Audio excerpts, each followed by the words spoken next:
Zase vypadlo internet. Tak, pokračujeme.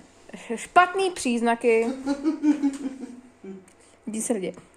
Sucho v ústech. Pocit hladu. Chladu. Bušení srdce. Zvýšení krevního tlaku. Zarudnutí očí.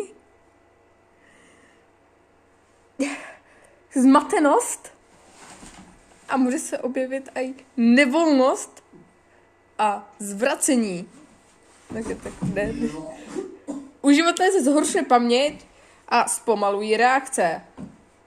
Dlouhodobí uživatelé mývají problémy s... Dozvíte se příště, když zase dochází čas. Takže nashledanou. Dovolte, abych na vás mrknul.